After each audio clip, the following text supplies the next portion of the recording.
තෙරුවන් සරණ හැමෝටම කෙනෙක් ප්‍රශ්නයක් අහලා තිබ්බා ස්වාමීන් වහන්සේ කර්මය කියලා කියන්නේ මොකද්ද? කර්මය ගෙවෙන්නේ කවද්ද? කර්මය ගෙවිලා ඉවර වෙන්නේ කොයි විදිහටද කියන කාරණාව ගැන. ඉතින් කර්මය කියලා කියන්නේ ඔබට තේරෙන විදිහට කිව්වොත් ක්‍රියාව.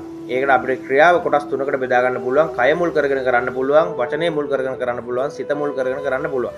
මෙන්න මේ තුන් ආකාරයට කරන යම්කිසි ක්‍රියාවක් යද්දාන්න ඒකට කියනවා කර්මය කියලා. එතකොට ඒකට තවත් විදිහකට කියනවා කාය සංකාර, වචී සංකාර, මනෝ සංකාර.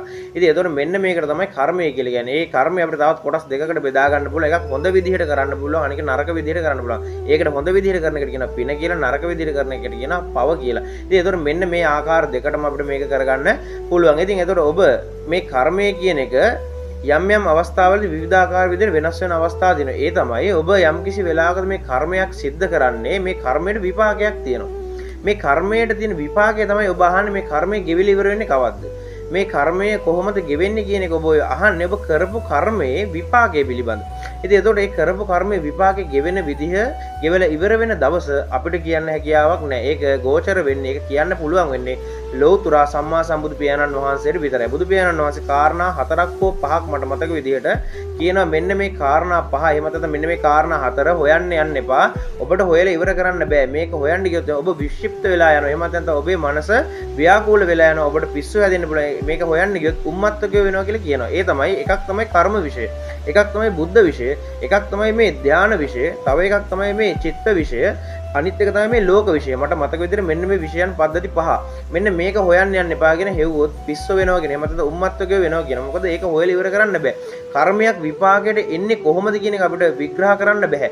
කර්මයක් ගෙවිලා ඉවර වෙන්නේ කොහොමද කියන එක අපිට ඒක කියන්න බෑ. ඒක හරියට 100%ක්ම කියන්න පුළුවන් වෙන්නේ සම්මා සම්බුදුවරයෙක්ටම පමණයි. අපිට ශ්‍රාවක සංඝයාට එහෙම නැත්නම් මේ බුදු පියාණන් වහන්සේගේ ධර්මය අහගෙන දරාගෙන යන කට්ටියට යම්කිසි මට්ටමකට මේක තේරුම් ගන්න පුළුවන්. ඒ මට්ටමකට තේරුම් ගන්න පුළුවන් විදිය බුදු පියාණන් වහන්සේ මෙන්න මේ ආකාරයට පැහැදිලි කරලා පෙන්නනවා. ඔබ වපුරන්නේ යම්සේද ඔබට තේරෙන විදිහට ඔබ වපුරන්නේ මොනවද? අන්න ඒක අපිට අස්වැන්න විදිහට නෙලා ගන්න පුළුවන්. ඔබ වී වෙපිරුවොත් වී, මුං වෙපිරුවොත් මුං.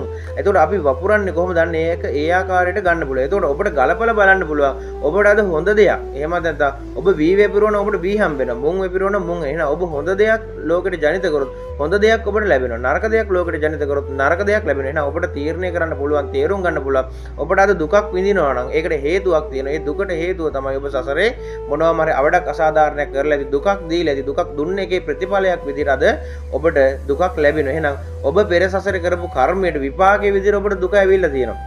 එතකොට ඒක ගෙවිලා ඉවර වෙන්නේ කවද්ද කියලා අපිට කියන්න බෑ. ගෙවෙන්නේ කොහොමද කියලා ඔන්න ওই විදිහට ওই විදිහට අපිට බලන්න පුළුවන්. අනුමාන කරන්න පුළුවන්. ඉතින් එතකොට ඔබ අද සැපක් විඳිනවද, සුවයක් විඳිනවද? ඒකට හේතුව තමයි ඔබ සසරේ ලෝකෙට හොඳ දේවල් කරලා තියෙනවා. ඔබ ලෝකෙට යහපත් දේවල් දීලා දෙනවා. එහෙනම් ඒකයි ඔබට යහපත් දේවල් ලැබෙද්දී ඔබ සතුටු වෙන්නේ. බුදු පියාණන් වහන්සේ කියන මේ පිනක් කරනවා කියලා කියන්නේ මේ හදවතේ පිනායාම තමයි පින. ඒ කියන්නේ සතුටක් ඔබට ගෙන දෙනවා නම් අන්න ඒ ඔබට සතුටක් එනවා නම් එන්නේ ඔබ සසරේ කරපු පිනක්. එහෙම නැත්නම් හොඳ දෙයක් නිසාම සුඛයක් උදා වෙනවා නම් උදා වෙන්නේ ඔබ කරපු හොඳ දෙයක් නිසා. එතකොට ඔන්න ওই විදිහට බලා ගන්න පුළුවන් ඔබ කරපු දේ කොයි වගේද කියන එක. ඉතින් එතකොට ඒක බලලා ඉවර ඔබට තේරුම් ගන්න පුළුවන් නම් තේරුම් ගන්න වෙන්නේ කොහොමද?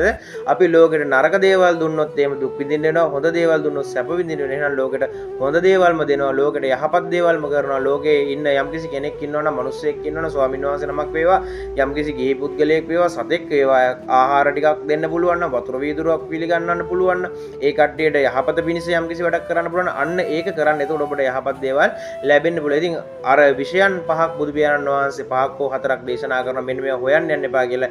ඒකේ පළවෙනි විෂය මත එක විෂයක් තමයි මෙන්න මේ කර්ම විෂය. කර්ම විෂය අපිට ගෝචර වෙන්නේ නැහැ. අපිට මේක තේරුම් අරගෙන ඉවර කරන්න බෑ. මේක ගෙවිලා ඉවර වෙන්නේ කවද්ද? කොහොමද ගෙවිලා ඉවර වෙන්නේ? කොහොමද මේක වෙන්නේ කියන එක ඒක බුදුවරයෙක්ටම පමණයි කියන්න පුළුවන්. ඒ නිසා මෙන්න මෙහෙම කාරණා ටිකක් තමයි මෙන්න මේ කර්මය පිළිබඳව ඔබට දැනුවත් වීම පිණිස අපිට දේශනා කරන්න හැකියාව තියෙනවා. ඉතින් ඒතකොට තවත් මොනවා හරි ප්‍රශ්න තියෙනවා නම් අපේ page එකට යොමු කරන්න. එතකොට ඔබට තියෙන ඕනම ප්‍රශ්නයකට පිළිතුරු page එක හරහා මෙන්න මෙහෙම වීඩියෝ එකකින් ඔබට ගෙනත් දෙන්න අපිට හැකියාව තියෙනවා. ඉතින් ඒ නිසා ඔබට මොනවාම හරි ප්‍රශ්නයක් ගැටලුවක් තියෙනවා නම් ඒක ඉදිරිපත් කරන්න.